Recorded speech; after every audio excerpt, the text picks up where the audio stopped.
अस्सलाम वालेकुम। Public digital के साथ मैं हूँ Sania Mumtaz. Viewers, America Iran को घेरने निकला था, लेकिन अब अलग लग रहा है। घेराव का नक्शा ही उल्टा पड़ गया है।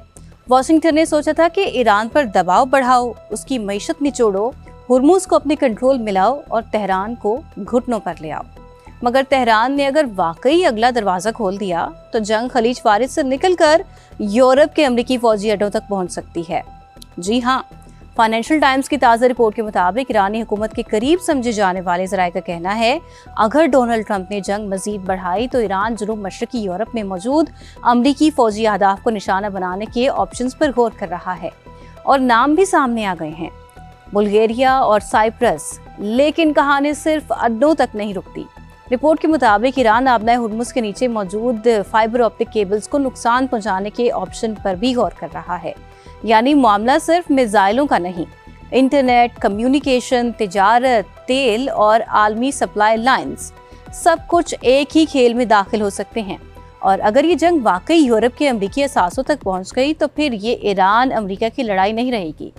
यानी खलीज, यूरोप और आलमी मार्केट इस आग के दायरे में आ सकते हैं। लेकिन ये तो सिर्फ पहला झटका है, क्योंकि दूसरी तरफ चीन का जहाज हुर्मुज़ में पहुंचा, ईरान ने वार्निंग दी और जहाज ने रास्ता बदल लिया। और तीसरी तरफ यमन से खबर है कि हूसी बाबुल मंदब के करीब अपनी पोजीशन मजबूत करने की कोशिश कर रहे हैं। और अब इस कहानी में मुत्तहिदा अरब इमारात भी खुलकर मैदान में आ गया है। अबू ज़हबी में ईरान के साथ तमाम तिजारती, कारोबारी और मालियाती लेन देन ताहुक्म सानी रोक दिए गए हैं। वजह, ईरान से 2 बैलिस्टिक मिसाइल दागे जाने का इमाराती दावा। ईरान ने इल्ज़ाम मुस्तरद कर दिया है। और इस सारे हंगामे के बीच एक मुल्क ऐसा है जिसके बगैर इस पूरी कहानी को समझना तकरीबन नामुमकिन है, ओमान। क्योंकि हुर्मुज़ के ऐन किनारे पर बैठा ओमान सिर्फ तमाशाई नहीं, बल्कि ईरान और अमेरिका के दरमियान राबिते का एक अहम रास्ता भी बन चुका है। ताज़ा तरीन सूरत हाल के साथ मैं हूँ सानिया मुमताज़। आज हम खित्ते में होने वाली अहम पेशरफ्त आपके सामने रखते हैं। तो नाजरीन, सबसे पहले आते हैं उस खबर पर जिसने आज पूरी जंग का रुख बदलने की बहस छेड़ दी है। फाइनेंशियल टाइम्स के मुताबिक ईरानी क़यादत के करीब मौजूद ज़राए ने बताया है कि तेहरान ने अमरीकी जंगी कार्रवाई मजीद बढ़ने की सूरत में यूरोप में अमरीकी फौजी अहदाफ के खिलाफ कार्रवाई के इम्कानात का जायजा लिया है। रिपोर्ट में खास तौर पर बुल्गारिया और साइप्रस का जिक्र किया गया है। बुल्गारिया में अमरीकी तैयारों के लिए एक एयरबेस के इस्तेमाल की इजाज़त भी हालिया अरसे में ज़ेर बहस रही है, जबकि साइप्रस खित्ते में अमरीकी और इत्तेहादी फौजी सरगर्मियों के हवाले से अहम जोग्राफियाई मकाम रखता है। लेकिन असल खतरनाक बात यह है कि तेहरान मुबैना तौर पर सिर्फ फौजी अड्डों को नहीं देख रहा, हुर्मुज़ के नीचे मौजूद ज़ेरे समुंदर फाइबर ऑप्टिक इंफ्रास्ट्रक्चर भी मुमकिन हदफ के तौर पर ज़ेरे गौर बताया जा रहा है। अब जरा इसका मतलब समझें। अगर ऐसी हसास इंफ्रास्ट्रक्चर को नुकसान पहुंचता है तो असर सिर्फ खलीज तक महदूद नहीं रहता, दुनिया के दूसरे हिस्सों में बैठा कारोबार भी इसका झटका महसूस कर सकता है। अभी बंदूक चली नहीं, मगर ट्रिगर पर उंगली जरूर पहुंच चुकी है। दूसरी तरफ वाशिंगटन की हिकमत अमली भी बदलती दिखाई दे रही है। रिपोर्ट्स के मुताबिक ट्रंप इंतजामिया ईरान को फौरी तौर पर एक बड़े फौजी हमले से ख़त्म करने की बजाय तवील मुआशी दवा की तरफ ज़्यादा जोर दे रही है। यानी ईरान को मारो नहीं, निचोड़ो, इसकी आमदनी कम करो, इसकी तिजारत मुश्किल बनाओ, इस पर पाबंदियां बढ़ाओ और इंतजार करो कि मुआशी दबाव तेहरान को मुज़ाकरात की मेज़ पर वापस ले आए।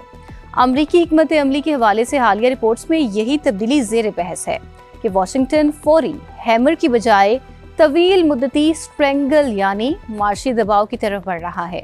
लेकिन मसला ये है कि ईरान भी हाथ पर हाथ रख कर नहीं बैठा और इसका सबसे बड़ा हथियार आबनाए हुर्मुज़ है। अमरीकी सदर डोनाल्ड ट्रंप ने हुर्मुज़ के हवाले से इंतहाई सख्त मौक़िफ़ इख्तियार किया है, लेकिन ईरान का मौक़िफ़ है कि जब तक इसकी शराइत पूरी नहीं होती, मामूल की आमदरफ्त बहाल नहीं होगी। यानी दोनों फरीक एक ही रास्ते को देख रहे हैं, मगर दोनों की मंजिल अलग है। और अब आते हैं चीन की तरफ। एक आम पेशरफ्त ने ईरानी वार्निंग के बाद एक चीनी ऑयल टैंकर ने हुर्मुज़ के जनूबी रास्ते से गुजरने का इरादा तर्क कर दिया। ईरानी वार्निंग के बाद जहाज ने अपना रास्ता तब्दील किया। लेकिन इससे भी बड़ी खबर यह है कि रॉयटर्स के मुताबिक चीनी रियासती शिपिंग कंपनीज के मुतअद्दिद टैंकर्स पहले ही हुर्मुज़ और बाबुल मंदब दोनों अहम रास्तों से दूर रहने लगे हैं और खलीज से बाहर खसूसन फुजैरा और ओमान के करीब इलाकों से तेल लोड करने के रास्ते भी इख्तियार किए जा रहे हैं। ادھر عمان اس وقت صرف ایک خلیجی ملک نہیں، یہ ایران اور امریکہ کے درمیان سفارتی رابطے کا ایک اہم چینل بن چکا ہے۔ ہرمز کے دونوں کناروں کے قریب اس کی جغرافیائی پوزیشن اسے غیر معمولی اہمیت دیتی ہیں۔ مسئلہ یہ ہے کہ واشنگٹن عمان کے کردار سے خوش نہیں۔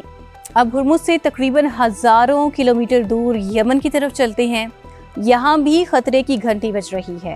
یمنی حکومت نے خبردار کیا ہے کہ حوثی باب المندب کے قریب اپنی پوزیشن مضبوط کرنے اور اس اہم سمندری راستے پر اثر بڑھانے کی کوشش کر رہے ہیں۔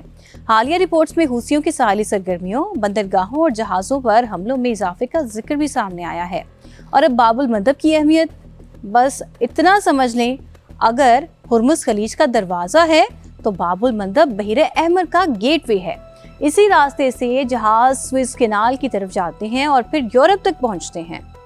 خطے میں ایک اور بڑا دھماکہ بھی ہو چکا۔ متحدہ عرب امارات نے ایران کے ساتھ تمام تجارتی، کاروباری اور مالیاتی لین دین تا حکم ثانی روکنے کا اعلان کر دیا ہے۔